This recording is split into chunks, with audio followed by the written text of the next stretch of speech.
പൗരാണിക കഥാപാത്രങ്ങളുടെ കൂട്ടത്തിൽ എല്ലാ കാലവും ചർച്ച ചെയ്യുകയും എന്നാൽ ഒരു കാലത്തും നീതി ലഭിച്ചില്ല എന്ന് എനിക്ക് അനുഭവപ്പെടുകയും ചെയ്ത ഒരു കഥാപാത്രത്തിലേക്ക് കടക്കുകയാണ്.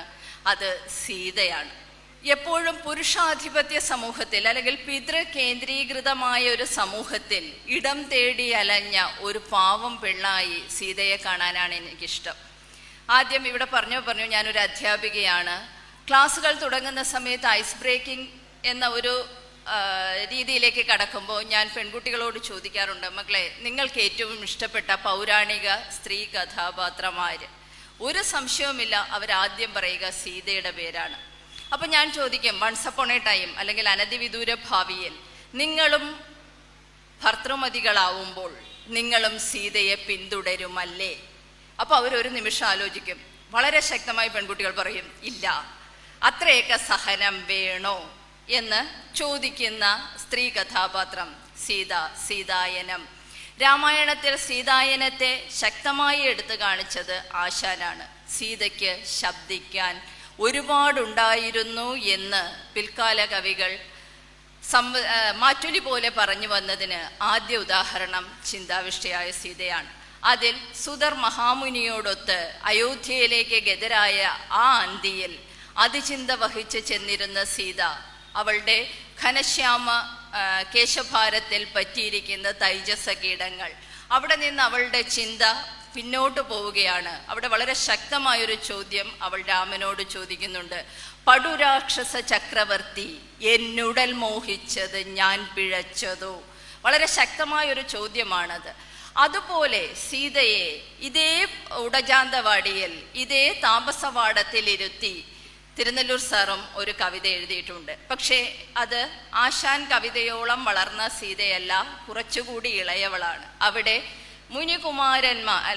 ലവകുശന്മാർ മുനിയിൽ നിന്ന് കാവ്യം പഠിച്ചു തുടങ്ങിയ ഒരവസരമാണ് വാൽമീകിയുടെ ആശ്രമത്തിൽ എന്ന സിറ്റുവേഷനിൽ വരുന്നത്. അപ്പം അതിൽ രാമൻ ആരാണമ്മേ എന്ന് കുട്ടികൾ ചോദിക്കുമ്പോൾ സീതയുടെ കണ്ണ് നനയുന്നുണ്ട്. അപ്പോൾ കുട്ടികൾ സ്വയം പറയുകയാണ്, അമ്മയുടെ കണ്ണ് നനയിക്കാനാണെങ്കിൽ ഇനി മേലാൽ ഞങ്ങൾ രാമൻ്റെ കഥ പാടുന്നില്ല, പഠിക്കുന്നില്ല എന്ന് പറയുന്ന, അമ്മയുടെ കണ്ണ് നിറയാൻ അനുവദിക്കാത്ത മക്കളായിരുന്നു സീതയുടെ സമ്പാദ്യം എന്ന് കാണിച്ചു തരുന്ന ഒരു കവിതയുണ്ട്. മറ്റൊന്ന് എനിക്ക് ഏറ്റവും സ്പർശിയായിട്ട് തോന്നിയത് രാമായണം എന്ന കാവ്യത്തിൽ കഥാവസാനം രാമൻ സരയുവിലേക്ക് ആത്മത്യാഗത്തിനായി പോകുമ്പോൾ ശുഭ്രവസ്ത്രധാരി മാത്രമായ രാമൻ, ആടയാഭരണങ്ങളോ കിരീടമോ ഇല്ലാത്ത രാമൻ, വെറും മനുഷ്യനായ രാമൻ സരയുവിലേക്ക് ഇറങ്ങിച്ചെല്ലുമ്പോൾ സീതയോട് പണ്ട് പറഞ്ഞ കെടുവാക്കുകൾ ഓർക്കുന്ന ഒരു സന്ദർഭം തിരുനെല്ലൂർ സാർ എഴുതിയിട്ടുണ്ട്. തിരുനെല്ലൂർ സാറിൻ്റെ വരികൾ ഇങ്ങനെയാണ്, വളരെ ശക്തമായ വരികളായിട്ട് എനിക്ക് തോന്നി. അതായത്, രാമരാവണ യുദ്ധം കഴിഞ്ഞു, രാവണൻ വധിക്കപ്പെട്ടു, സീത സ്വതന്ത്രയായി. അപ്പോൾ സീതയോട് താൻ പറഞ്ഞ കെടുവാക്കുകൾ ഓർക്കുന്ന രാമനാണ്. നീ സ്വതന്ത്രയാണിപ്പോൾ, കാര്യമില്ലിനി നിന്നെ കൊണ്ടെനിക്കറിഞ്ഞാലും, ദൂരവേ പൊയ്ക്കൊള്ളുക നീ, രാവണോത്സംഗസ്പർശ ദൂഷിതേ യഥാസുഖം ഇഷ്ടമാം വഴി നോക്കി, ഉള്ളമർപ്പിക്കാം നിനക്കിച്ഛ പോൽ സൗമിത്രിയിൽ, അല്ലെങ്കിൽ ഭരതനിൽ അഥവാ ശത്രുഘ്നനിൽ. ആകവേ ഉദാസീനയാണു നീ അവരിൽ എന്നാകിലോ കൈക്കൊള്ളുക ശക്തനാം സുഗ്രീവനെ. അതുമല്ലെങ്കിൽ ചാരേ നിൽക്കുന്നു വിഭീഷണൻ, പുതുതായ അധികാരമാളുന്ന ലങ്കേശ്വരൻ. സീതയുടെ മുന്നിലെ ലിസ്റ്റ്, ഒരു ഓപ്ഷന് വേണ്ടി ഒരു ലിസ്റ്റ് സമർപ്പിക്കുന്ന രാമൻ.